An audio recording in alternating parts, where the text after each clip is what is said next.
So today we're here in the studio shooting some really edgy headshots with Bryn and Bert. We're gonna be shooting with the modeling lamps, doing something very unconventional. Check this out.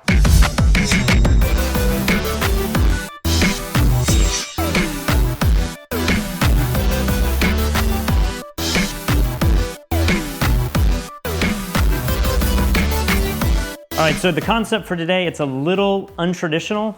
First of all, we're shooting with a 50mm lens. The one component of this shoot that we really want is a shallow depth of field. So we want all the facial features to kind of go blurry except for the eyes.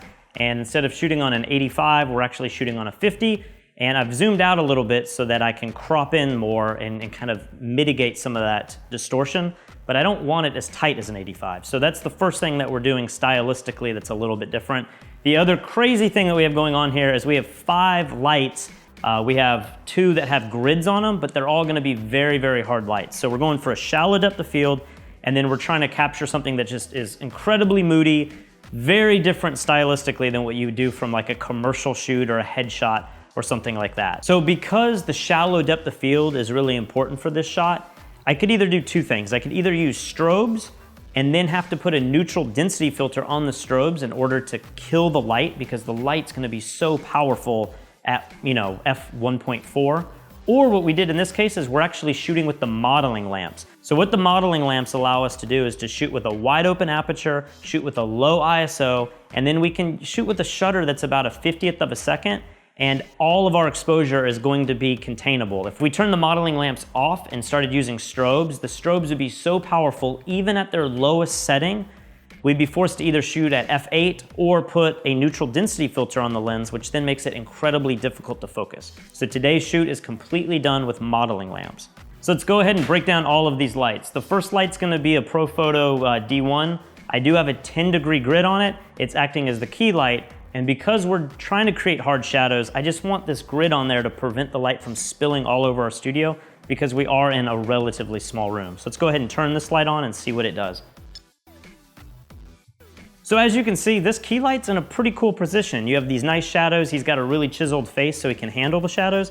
And honestly, you could shoot a portrait just like that and have this really moody, classical look. So our next light, it's just rimming out the left side of his face. This is, again, bare bulb. It's set pretty low because we're shooting at a really wide aperture. So don't think that you have to go out and buy really expensive lights to do this. You could literally create the same look with a light panel or with some kind of low wattage bulb. So as you can see here, we're just edging out the side of his face. It's giving a nice kicker on the jawline. This looks really cool. So for the third light, we're just going to turn on another kicker. This one's gonna be coming from his right side, and I've also put a grid on that one just to control the spill, because without it, it really throws light all over the room. So let me turn this one on. And you can see it's doing the exact same thing as the previous kicker, just from the opposite side.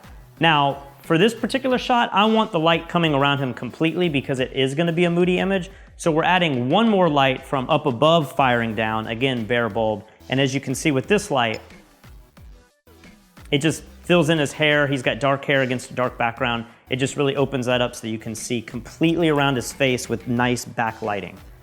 So now that we have all 3 backlights set and we have 1 key light, you can see this image is pretty cool. It's really moody. I might even take some shots just like this, but I feel like the right side of his face, camera left, is a little dark. I want just a tiny bit of light in his eye. So what I've done is set up our 5th light, and it's just firing very close to the camera. It's bare bulb as well. And as you can see with this light, it's really just filling in a lot of those shadows. It's acting as a hard fill. And because you have 2 lights coming from opposite sides, it's giving a very contrasty look that isn't the typical lighting setup that you would do, but I think it's really cool. Now, one thing you're really gonna have to be aware of if you're shooting hard light like this is the slightest movement of your lights makes a huge difference. If we were to put these lights in a big softbox, you could pretty much put your subject anywhere in front of that softbox and the light's gonna be pretty similar.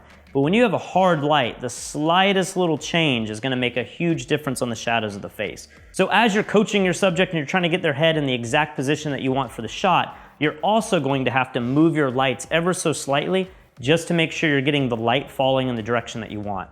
This is gonna take a little bit of time and it will slow you down from shooting just a bit, but you wanna make sure your lighting is perfect because the last thing you want is that awesome expression on your subject and then the photo doesn't look great because the shadows and the highlights aren't where you want them.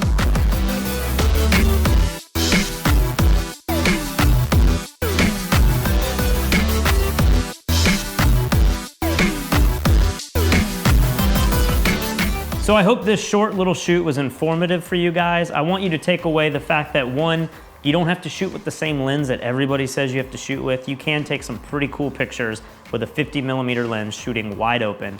And two, you don't have to light like everybody else lights. I wanted to mix it up and do something that even I don't do all that often, and using 5 hard lights on your subject can be really cool. The trick to it is you're either gonna need really low power flashes like speed lights, or if you have studio lights, you may have to shoot with the modeling lamp. And if you don't have speed lights or studio strobes, don't worry, all you need is a low powered light. That could be an LED panel or just a bare bulb light bulb, and you could get a pretty similar result. For more educational videos like this, head over to fstoppers.com and subscribe to our YouTube channel because we release videos like this every single week.